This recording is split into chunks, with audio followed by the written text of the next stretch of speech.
Bonjour à tous et bienvenue sur notre chaîne. Je suis Sylvie et aujourd'hui nous allons parler de communication dans les relations. Une bonne communication est essentielle pour des relations saines et épanouies. Restez avec nous pour découvrir comment améliorer votre communication avec vos proches. La communication est la base de toutes les relations. Elle permet de partager ses pensées, ses émotions et ses besoins. Une communication efficace peut prévenir les malentendus, renforcer les liens et résoudre les conflits. Voyons maintenant pourquoi il est crucial d'améliorer sa communication dans les relations. Voici les quelques bienfaits d'une bonne communication dans les relations. Alors il y en a vraiment beaucoup, là j'en ai cerné 4, histoire de vous donner quelques idées. Premier point, le renforcement de la confiance.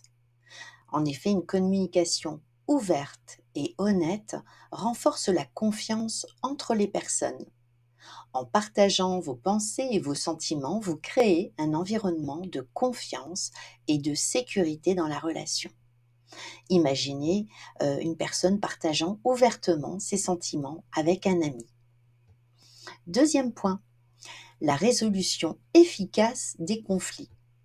Une bonne communication permet de résoudre les conflits de manière constructive, en exprimant clairement vos besoins et en écoutant évidemment ceux des autres.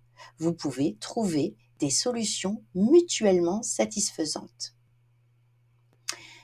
Vous pouvez aussi améliorer l'intimité émotionnelle. Qu'est-ce que cela signifie? Eh bien, c'est communiquer ses émotions et ses pensées profondes qui renforcent l'intimité émotionnelle. Cela permet de mieux comprendre l'autre et de créer des liens beaucoup plus profonds. Cela évite aussi les malentendus. Le point numéro 4, c'est la prévention des malentendus. Une communication claire et précise aide à prévenir les malentendus, en clarifiant vos intentions et en confirmant ce que vous avez compris. Vous évitez ainsi les malentendus, mais aussi les frustrations. Voici quelques techniques pour améliorer ta communication dans les relations. Premier point, écoutez activement. Pratique l'écoute active en étant pleinement présent et en montrant de l'intérêt pour ce que l'autre te dit. Tu peux utiliser des signaux non verbaux pour montrer que tu écoutes. Par exemple, regarder la personne dans les yeux, hocher la tête, et puis être tourné vers la personne en évitant de faire autre chose.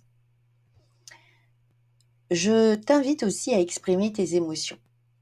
N'aie pas peur d'exprimer tes émotions. Pour ce faire, je te conseille d'utiliser la CNV.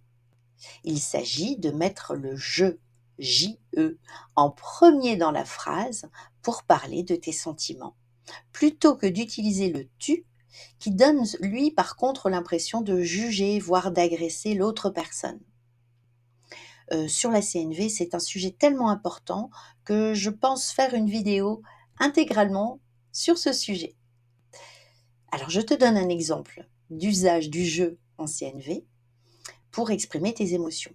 Tu peux par exemple dire je me sens triste quand, au lieu de dire tu me rends triste quand. Tu entends bien la différence qu'il y a entre l'un et l'autre. Quand on dit tu, c'est comme si l'autre était responsable de l'émotion que l'on vit. Quand je dis je, j'assume et j'exprime avec honnêteté, authenticité, l'émotion que je ressens. Point numéro 3. Poser des questions ouvertes. Alors, poser des questions ouvertes pour encourager l'autre personne à partager davantage. Les questions ouvertes aident à l'expression. Pour les reconnaître, c'est très simple. Ce sont celles où on ne peut pas répondre juste par oui ou par non.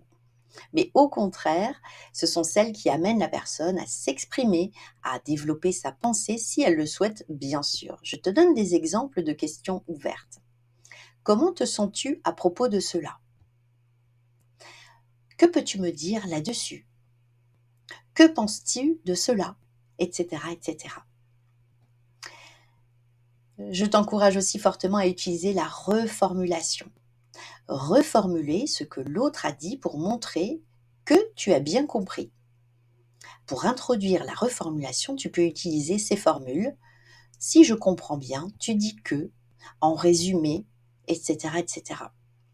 Cela montre que tu as écouté et que tu voulais vraiment comprendre la personne. La reformulation permet de s'assurer de la réelle compréhension de notre interlocuteur et d'éviter les écarts. À l'image de la photo que je te propose là, celle du reflet. Parfois, on a l'impression que c'est tout pareil, que c'est la même chose. Oui, mais en réalité, il y a des subtilités, il y a des différences, et la reformulation permet de bien vérifier que l'on a bien compris et qu'il ne reste pas de zone de flou.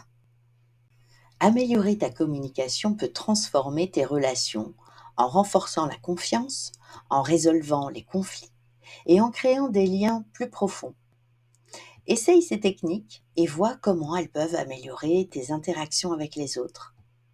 Merci d'avoir regardé cette vidéo et si tu as trouvé ces conseils utiles, n'hésite pas à liker, commenter et à t'abonner pour plus de contenu sur les relations et le développement personnel.